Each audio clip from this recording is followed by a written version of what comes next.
Hi, everyone. Welcome to the lesson where we're going to go over the entire history of the stock market and specifically the S&P 500 because the S&P 500, as we saw in the last video, has given the most consistent returns out of any other asset since 1929 especially.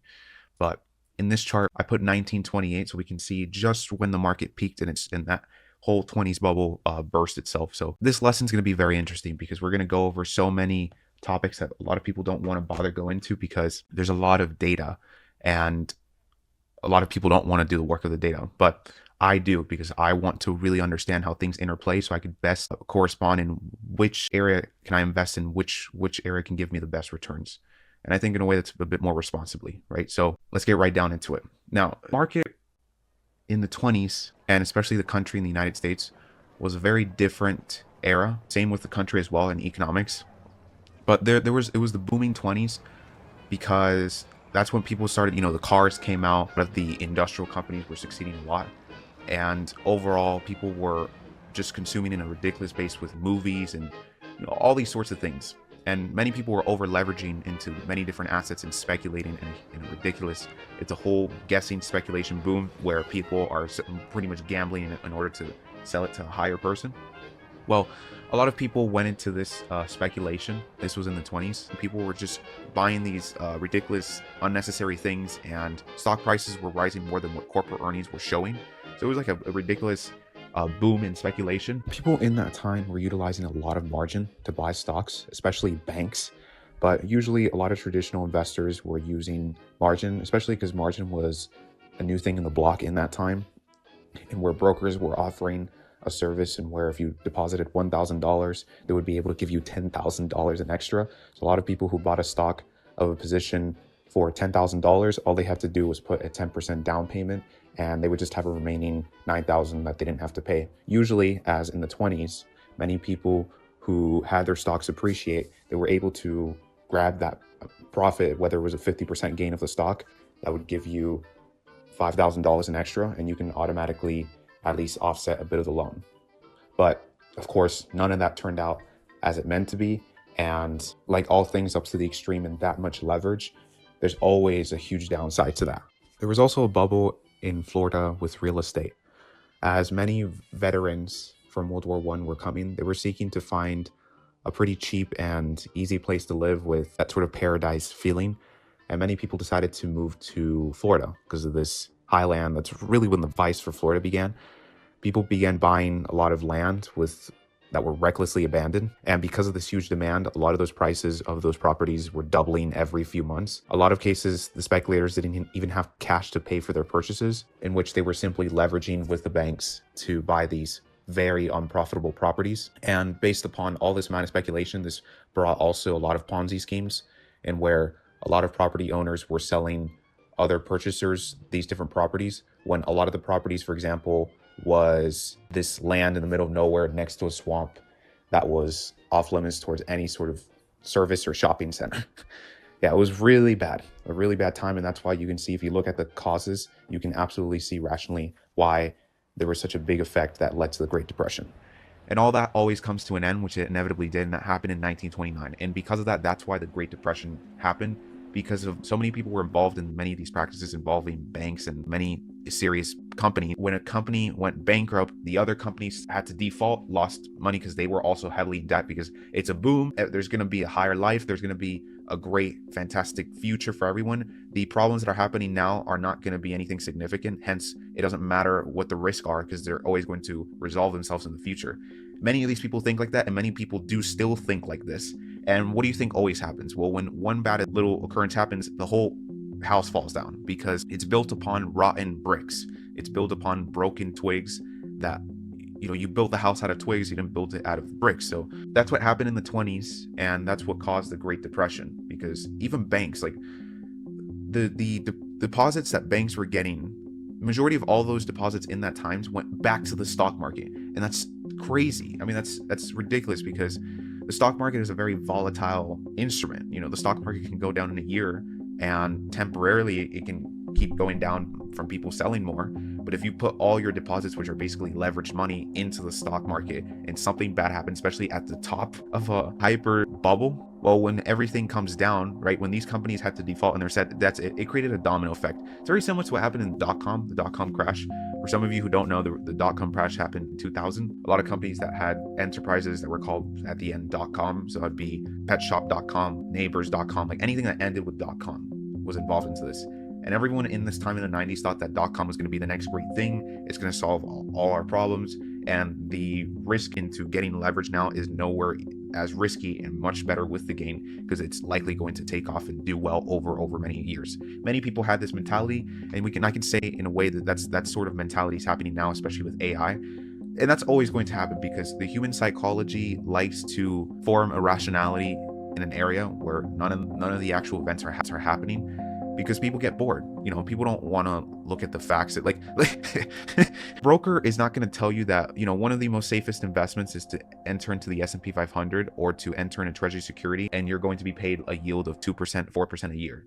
That's not, yes, that's amazing, that's awesome, or it's going to keep you awake at night. No, that's not going to happen because it's a very low rate of return. So that's what a lot of institutions that like to over exaggerate in a certain area where the feedback they're giving back isn't so accurate and isn't as correct, and many people get trapped in this sort of lie, and many companies profit from that. Why? Because they charge commissions, they charge fees, they charge a subscription to know more data, to know all this. That's really Wall Street. So no one's going to get surprised with the returns on so low. So your broker would have starved to death. If you're 80 years old or 70 years old, and back in the 70s, if you would have told your broker what is one of the safest investments they could do, without a doubt, they're going to tell you, oh, you should invest in a whole basket of each different sector of company and also have your eggs into mutual funds. They need to sell you that because they want to charge you per transaction more, and that makes them more money because they have more things to charge you for, right? It's a business. But if you buy the S&P 500 and you just leave it there, your broker would have starved to death because they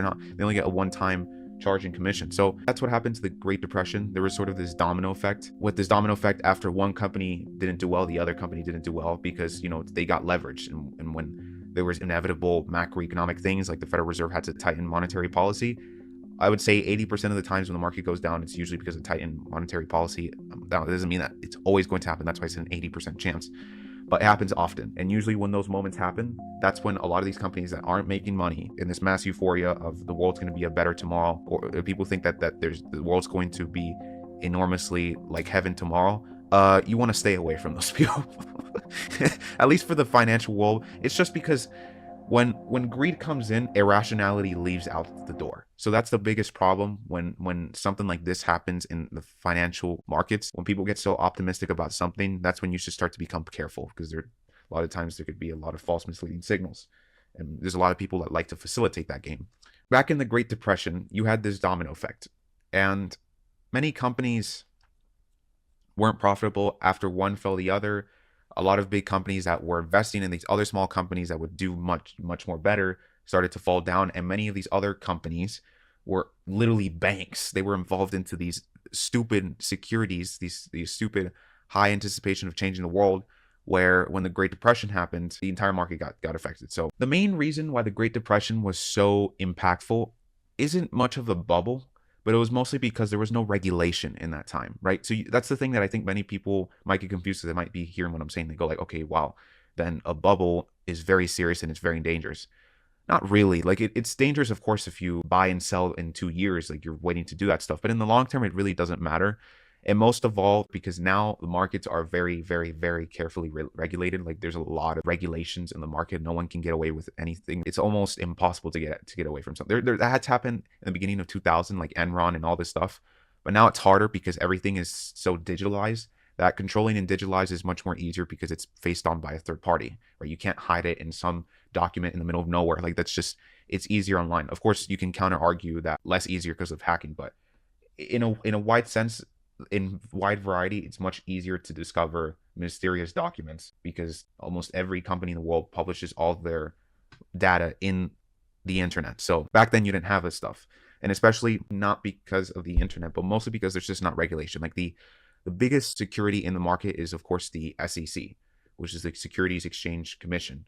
The SEC is responsible for having all public traded companies to be transparent towards shareholders. So this creates a lot of trust, but that didn't exist back then.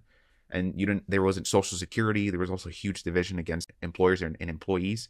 So all this stuff collided into this bubble, and it made the Great Depression. That's why all these like different things that didn't exist then, it made that whole bubble burst so much worse, and it really affected now economically to people. Now it doesn't happen because in the markets nowadays, when a bubble happens, like the dot-com bubble or like the financial crisis, sure, it affected people who had maybe assets in the short term, but it didn't affect someone who was working in a grocery store or a person that's involved in a completely different industry, a singer. It's just, or a person who works in a restaurant. These type of people didn't get affected. Back then it did though. You had banks involved. Most of all, it's because the banks were involved into this, and when those banks went broke, right? Because the majority of all of their earnings went to a lot of these stupid speculation assets. When the asset went bust, they went bust as well, because that's where a lot of their equity was in. And when people were running to the banks to get deposits, there was no more money in the bank. So like they had to close down, and everyone's life savings were gone. So it was a very catastrophic event. I would say, it's an event that I've never experienced, and no one else here would have ever experienced besides people like Charlie Munger. Most of my schooling was in the Great Depression, but that means I'm one of the very few people that's still alive who deeply remembers the Great Depression. And that's been very helpful to me. It was so extreme that people like you have just no idea what the hell it was like. It was really, there was just nobody had any money. The rich people didn't have any money. People would come and beg for a meal at the door, and we had a hobo jungle not very far from my grandfather's house. And I was forbidden to walk through it, which meant I walked through it all the time. That's why I really like to listen to them, because they have so much experience and so much knowledge beyond anyone's life. I've looked at every single year per year, exact events of what led to the event and how people went about it and how it was resolved. I think it would be very educational to look at these, because you're going to have a very clear mindset on how like the markets reflect into the economy, and so does the economy afterwards in an event. So if you look at this document, this was, the Great Depression happened in 1929. Stocks of the NYSE, which is the New York Stock Exchange, lost 50% of their value. As stocks would continue to fall during the early 1930s, business failed. Unemployment rose dramatically. By 1932, 1 of every 4 workers was unemployed. Banks failed and life savings were lost, leaving many Americans destitute. So with no job and no savings, thousands of Americans lost their homes because of that. And the poor congregated in cardboard shacks, in so-called Hoovervilles, that's what it shows in this image, on the edge of city across the nation. So hundreds of thousands of people were unemployed, on foot and on boxcars, with many trying to search for jobs and starving. I love looking at this, because it's when you study history, you start to understand how that got affected here, and why that did this, and why this went to the other area. Like I love history, because I think it's such an essential thing to know. And you're going to see how powerful a lot of this stuff is. Like in a country with abundant resources, the largest force of skilled labor in the most productive industry in the world, many found it hard to understand why the Depression had occurred and why it could not be resolved. Moreover, it was difficult for many to understand why people should go hungry in a country possessing huge food surpluses. Many people were blaming Wall Street speculators, bankers. Yeah, that is true. It was stupid. And then Hoover administrations. Oh yeah, that was involved in the employment area. There was a lot of division there. It was ridiculous. And then the rumblings of a discontent grew mightily in the early 30s. By 32, hunger marches and small riots were common throughout the nation. I'm not surprised by that. Can you imagine like all this stuff, people losing their life savings, the company going through distress by companies going bankrupt because they got involved in such a stupid practice, banks failing, political views. I'm pretty sure political views were ridiculously divided, probably up to that point, because they're trying to see afterwards where the income and the savings should go. Usually one thing that's interesting that we all should understand is that when you have political division, that always happens after a crisis, because people start to take it then seriously. And that's when a very big argument comes to go in, like, no, we should not go over here, we should go over there. And that person says, no, we should not go over here, we should go backwards. So you start to have a lot of arguments, because many people don't want to go through that again. And many people start to become more biased towards an area because they're so afraid of going through the same situation again. And I think this sort of political division didn't happen yet in the Great Depression, but it happened a few years afterward. I've heard cases, especially from Warren Buffett, that during those times there was a huge political division, similar to now. Not now, but that used to happen. I remember when Trump was president, where there was such an irrational amount of hatred between Democrats and Republicans. Well, that sort of amount of hatred happened back since the Great Depression. Like, we haven't had that since the Great Depression. And it makes sense, like, especially an event like this. You have this political division, you have people losing their jobs and having a terrible connection with the employers because employers weren't giving any sort of benefits towards the employee, towards the whole corporation. So there's just like this whole division. Like, the employee was a freelancer where the employer could easily fire them, and that's just up to them. They have to look for another job. Like, it was a very tough time. So in June 1932, nearly 20,000 World War I veterans from across the country marched in the U.S. Capitol to request early payments of cash bonuses for their military services that weren't due to be paid until 1945. Yeah, because they weren't dead. So like the marchers, they were facing way too many problems. Like, that's just the least of their concern. But their marchers. But you see, like, how when struggle happens and something that's going to happen eventually makes things worse, because it's like you don't decide to eat today healthy, but you have to expect in the next few years to go to the doctor and have many body pains, right? So it's like a consequence that happens later. And let's say later in that time, you're having almost a divorce with your spouse. So it's like, it's just how what goes around comes around. That's what it is. And that's why you want to try to do things as rational and as reasonable as possible to know what's the best decision I can do right now that's going to help everything in the long term for everyone, including not just myself. So nearly 20,000, of these veterans went to the Capitol, and these organizers were called the Bonus Expeditionary Forces, but who became widely known as the Bonus Army, spent several days in Washington, D.C. pressing their case, but a congressional bill to pay the bonuses was defeated. On July 28th, U.S. troops in tanks commanded by, General Douglas MacArthur dispersed the marchers and destroyed their makeshift camps in the city.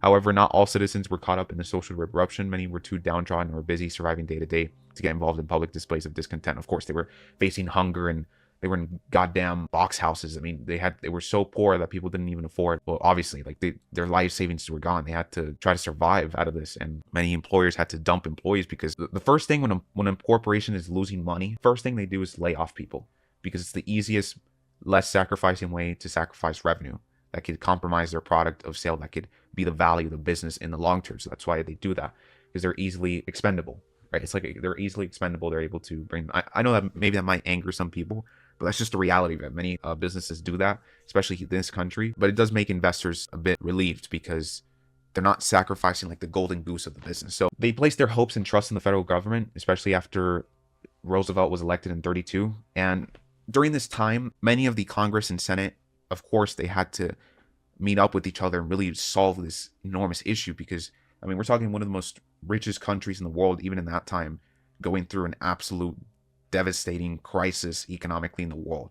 And I'm pretty sure, and that didn't just affect the US, it affected the entire world.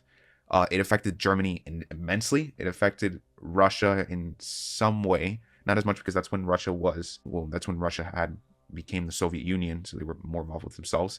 But it affected everyone. I mean, it affected China, it affected the UK, it affected South America, it affected everyone. And this is one of the main things that actually gave Hitler the power to become Chancellor of Germany. Many of you don't know this, because Hitler was a fascist that thought that capitalism was a high evil place, especially controlled by Jews, that he thought in the time, and him not liking Jewish people, he was seen as a god in Germany because he's been warning people that we're going to have a next depression and all these sorts of things. And it just so happened, it was complete crap. Like what Hitler and everything was saying, they were just splattering nonsense. But out of nowhere, right, that was just plain by luck, that Great Depression happened and they would look like gods. And that's what made Nazis' party skyrocket in popularity in Germany. That's what gave them that power, which is hilarious because it's a bit ironic. The US gave Hitler the power to step up in Germany. You know, things happen for a reason. But yeah, that's what happened in the Great Depression at first. That was in 1929, and that happened until 1932, if you recall in the documents we just read. In 1932, if we look at this document, this is regarding towards exactly employment in that time, the employers. And you can see that during the Depression, the 1830s and the 1870s and 90s had not had nearly as severe an effect on the economy. So there was a lot of depressions before. A lot of depressions have happened in the US, but not to this scale. So workers faced diminished wages, fewer work hours, loss of jobs altogether. The situation became desperate for millions of laborers without jobs. They cannot pay for shelter, clothing, or food. They had little place to turn either. The states and federal government offered no unemployment insurance, provided only limited welfare assistance. Most relief had to come from the private sector, especially churches, lodges, or clubs that had assistance with programs. You see, like, employers in employees, there was that disconnection. Like the employees were so dependent on the work as of itself that if there's no job, I mean, they'll go broke. So like that's what made this Great Depression economic scenario spiral immensely in the U.S. because of how the employment sector responded, and especially what all these banks and corporations were doing prior that made this terrible event to happen. But looking at the labor sector, it was also ill-equipped with economic crises such as proportions. And then by 32, there were 16 million people unemployed. And that's equivalent in that time. That's about a third of everyone that worked in the U.S. at the time. And again, what gave the 20s that boom especially was the economic prosperity of World War One, especially from the U.S. And activity of the union has steadily declined afterwards a little bit. Union are organized, so yeah, just as if you guys don't know this, unions are organized groups of workers joined together for a common purpose, such as pushing management for better working conditions. Those conditions are wages, health, safety, hours, and required to work, and also benefits including retirement. So you could say like when none of the retirements and pensions and all these safety insurance existed, many of the workers created a group in order to help each other, like sort of like a bank would, to save up with each other and to use each other's buying power to help to buy a car, to help to buy a house, like to be safe in their source of spending, and even just to save in general with people like them. So before the late 19th century, unions were primarily composed of skilled craftsmen. However, with the rapid growth of industry and factories, and after the Civil War from 1861 and 1865, semi-skilled and unskilled workers grew in numbers and began efforts to organize. So having no support from the government and a strong resistance from management, you see, who did not want to share any control of companies with workers. Yeah, because they were greedy. Unfortunately, in that time, during the industrial boom, which was the Industrial Revolution that was in the 19th century, during like 1850 to 1900s, that's when you had like John D. Rockefeller and Dale Carnegie, who became billionaires in that time, and there was just so much billionaires and many people becoming wealthy out of the steel industry. Now, Dale Carnegie and John D. Rockefeller weren't like these people, but there were some people that unfortunately were super, let's say, hardcore capitalistic, and also a bit not wanting to share to the common people, that they wanted to keep everything with themselves, right? That's like the biggest, let's say, counter punch that many socialists argue about that. But that's a very black and white, because that existed back then, not much now. I mean, in addition, during good times, workers did not find compelling reasons to work together in unions for better wages and other benefits. Furthermore, that's why Republican parties, like, this is when the political division started to happen, where Warren G. Harding and Calvin Coolidge and Herbert Hoover weren't friendly towards unions. So they refused to adopt any policies that would recognize rights of workers to collectively bargain or negotiate as a group over working conditions, including wages, hours worked, health and safety, and various benefits. Because remember, a lot of people in this time were working in damn factories. Even remember, in these times, there was kids, like the kids had to be forcefully worked in a factory with no school, and many people died in these factories. But throughout the deaths, the employers didn't care, because they just saw it as like, okay, how much can we afford with deaths? Okay, we can go over this because we'll make X amount of money. It was ridiculous, right? It was ignorance. Right to strike to temporarily walk out of a job until workers' demands of employers, such as better pays and hours, were met, was not protected by the law either. And then finally, the prospect of arbitrating disputes or resolving a dispute between two other parties by a person chosen by both sides was very problematic. So you see, there was an absolute it was chaos. And that's why the Great Depression happened, because it wasn't just the markets, it was because there was no regulation. You can see that all this could have been avoided if there was regulation, and if there was more awareness of the connection between the employee and the employer. Also, recall that the FDIC, which is the Federal Deposit of Insurers, the FDIC did not exist back then. So that's why when many depositors wanted to get, when there was a bank run happening, they went to the bank and they look at their life savings, and that's gone. That's never going to happen now because of the FDIC. The FDIC is a fully responsible organization that promises every person that deposits money into a fund, whether that's now it's either in banks or brokerage funds or market funds, you will be insured, $250,000. But that didn't exist back then, right? So this is why there was this huge problems. And that's why the market, if we look at the market, look, this was in the booming 20s. Look what happened afterward. The bubble burst and it crashed, right? And it kept crashing for the next 2 to 3 years, right? And obviously, of course but it kept crashing for a long time. This is definitely by far the worst crash there's ever been in the stock market. And hopefully we don't have one soon. But the market, anything can happen in life. So it's just stuff that you have to be prepared for. That's why I believe like when you invest money, it never should be money that you need tomorrow or next week or next month. I always say that you should invest money that you don't need in ways. Of course, you need money, but what I mean is you should invest portions of your income into at least stable assets that you understand, and expect to not take out money for the next 10 to 20 years. You see, because that way you can withstand a lot of the market irrational fluctuations or things beyond your control like this. You won't be left out broke really. So that's really the key of the game. Like the key of the game is it's cash. It's still having money left in. That's why despite that, there always is that risk, but it's always the anticipation, right? There's no risk in the market if you're holding it for decades and decades. There's just no risk. There's a risk if you're looking to get the money in 10 years or 8 years. So you have to have a wide view in the market to have like 15 to 20 years or more. The more the better. But yeah, you can see everything just responding towards this event. And during this time, that's when all these companies started to completely flop, and that responding in the markets very negatively. Afterward, as you all know, or maybe you don't know, but in the markets, when the market goes down, it never goes down in a straight line. It goes down in patterns. The market goes up and down and up and down. But overall, this is what we call in market terms, like when the market is in a downtrend, you're referring as there's lower lows and there's lower highs. So that means every time it goes up higher, it's lower than the last high. Every time it goes back down lower, it's lower than the last low.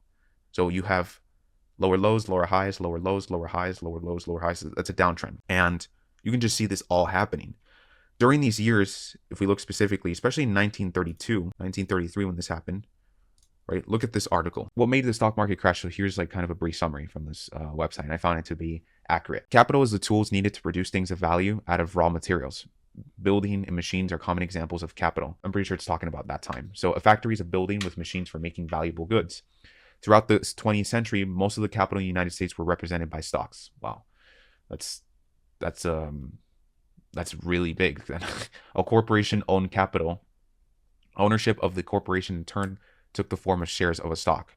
So think about it. If everyone was investing, I mean, banks were doing this. If banks were investing in stocks and these stocks were complete garbage, and if the entire majority of capital that was in the United States was in stocks, that's why you shouldn't even be surprised that the market went down so much, because if majority of all the capital is in the markets, I don't believe that should ever be the case. I don't think that's a good idea. You don't want anything to be in one area, especially in the stock market, where the stock market can choose to go wherever the hell it wants in 2 years, and have people's savings and non-regulations. That's why the market fell down the way it did. Yeah, ownership of the corporation in turn took the form of shares of stock. Each share of stock represented a proportion of the share of the corporation, and then the stocks were bought and sold on stock exchanges. So of which the most important was the New York Stock Exchange, and that was located in Wall Street in Manhattan. Now, throughout the 1920s, there was a long boom, and it took stock prices to peaks never seen before, right? Because it's mass mania, rational bubble. And then from 1920 to 1929, stocks more than quadrupled in value. So you can imagine the greed in this, like the irrationality that stocks are going to keep going high, keep going high. The world's going to change the universe. It's ridiculous. So many investors became convinced that stocks were a sure thing. And this is the huge error that they borrowed heavily to invest more money into the market. But of course, 1929, like always, everything comes to an end when it goes up so high, especially the bubble burst and stocks started to turn down an even more precipitous cliff. In 1932 and 1933, the market hit a bottom, down about 80% from its highs in the late 20s. This had sharp effects on the economy. Demands for goods declined because people felt poor because of their losses in the stock market, and new investments cannot be financed through the sale of a stock because no one was simply buying any stock. Now, perhaps the most important effect was the chaos in the banking system. Exactly. And banks try to collect on loans made to the stock market investors whose holdings were now worth little or nothing at all. And worse, many banks had themselves invested depositors' money in the stock market. When word spread that banks' assets contained huge uncollectible loans and almost worthless stock certificates, depositors rushed to withdraw their savings. And the worst thing that can happen to a bank is when the person that's lending you money says they don't want to lend you money anymore, and they give you the middle finger. That's the worst thing that can happen. And that's what happened to Lehman back in 2008. And look at what happened to Lehman. It fell on its ass and it went bankrupt. So that's what happened back then. And especially when there's a bank run, that the manager of the bankman is going to start saying like, oh, but our capital good ratios are up by double. first of all, the people around the crowd are not going to even know what the hell you're talking about. And most likely they know that everything that you're saying is a complete lie, right? To keep their monies in the bank. So that's why it's a serious problem. So depositors rush to withdraw their savings, unable to raise fresh funds from the Federal Reserve System. And then banks began failing by hundreds in the 1932 and 1933 like mosquitoes until by the inauguration of Franklin D. Roosevelt as president in March 1933, the banking system of the United States had largely ceased to function. Depositors had seen $140 billion disappear when their banks failed. Businesses cannot get credit for inventory, and then checks cannot even be used for payments because no one even knew which checks were worthless and which ones were sound based on backed by banks. Because all banks were worthless on their assets. So you see, it's the biggest problem that happened here was because of the banks, right? The banks is what led to that worker, then to the employer, and this whole division because there is no safety net, which I don't believe. I don't do that in my life, but there is no safety net, which people in normal life have to have many different securities for themselves, which is nowadays Social Security and all these sorts of things. But none of that existed back then. There was no safety net. There was no saving for your own Social Security or your 401k. None of this existed. So people were solely dependent on the output of what they can produce in their jobs. But if they get laid off in the job and everyone's broke and then you can't really get a job because the person who you try to enroll in the job, they're also trying to enroll in a job. And it's crazy. I mean, according to Charlie Munger, which I heard, he saw in Omaha, Nebraska, he saw many people that were rich now in the streets.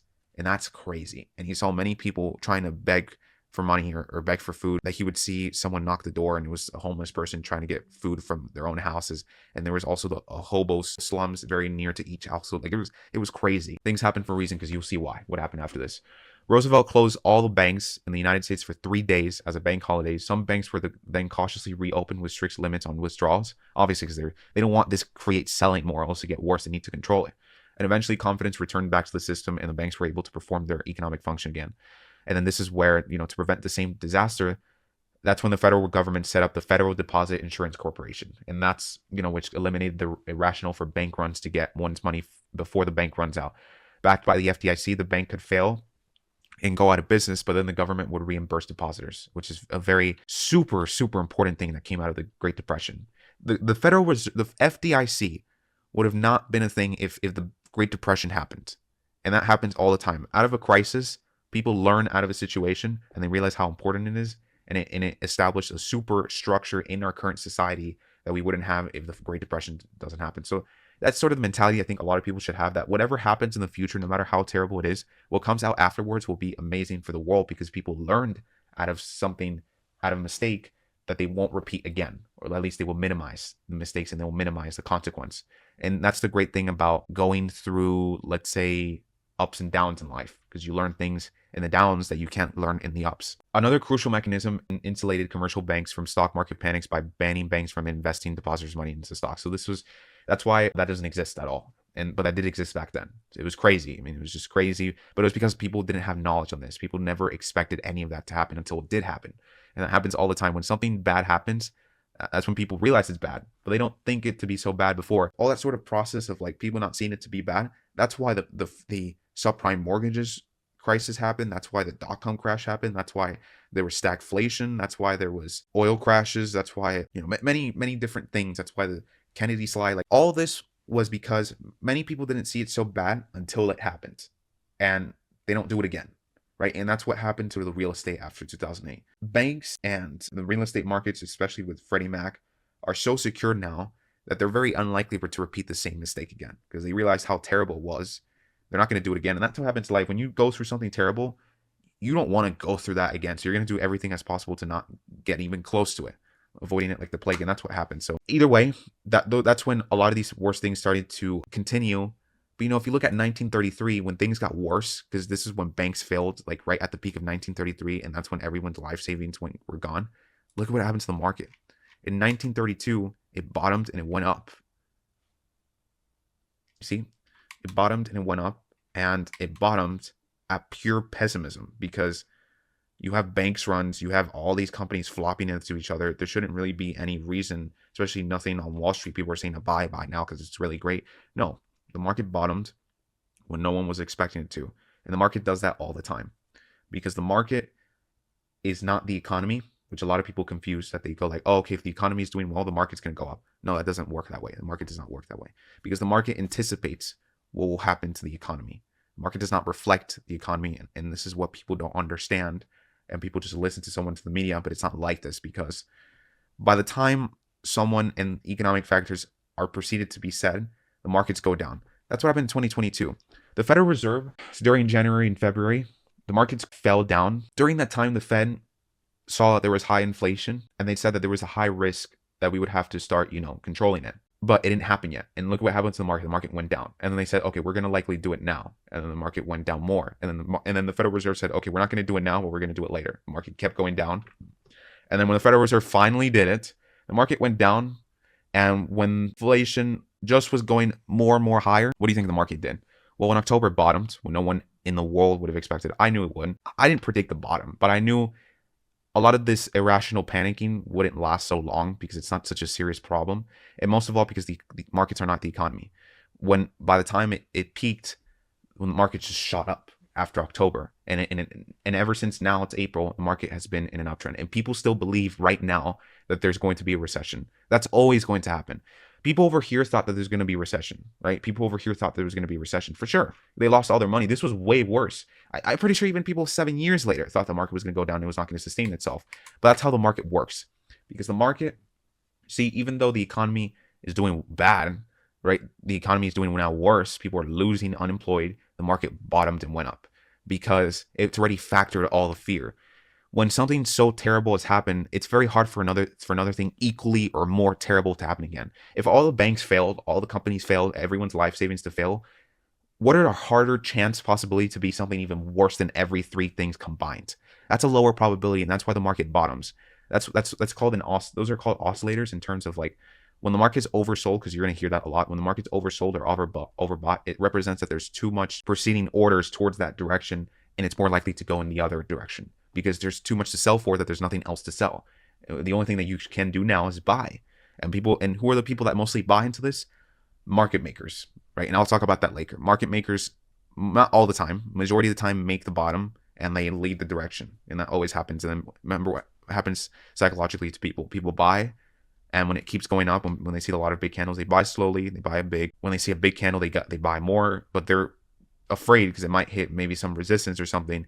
And when it hits resistance, it goes down a lot in a bar, but it goes back up, so it flushes everyone's out. And that's sort of a market. Those are called market maker fluctuations. The markets do not reflect the economy. Why? Because you can see here, banks just started to have these issues over here, yet the market bottomed. When things got worse, when people were 16 million people were unemployed here, yet the market went up. The market is not the economy. The market anticipates the economy. So if the economy is getting worse, people in behind the scenes, institutional, especially maybe some retailers, but mostly institutional in that time, knew that this would probably be in the short term. And it did. Because there's maybe some slight good news that assets are cheap enough to buy, that they start buying and they start to buy more, and there's more assets to go to the other area, and consumption, most of all, starts to go up, and that's when the market went up, right? And now we're in 1934, and something really great happened in this year. Okay, so we'll leave it there for this video. It's been a very interesting video that we did today, but in the next video, we'll be able to see what exactly happened in this year, because it absolutely changes everything forever.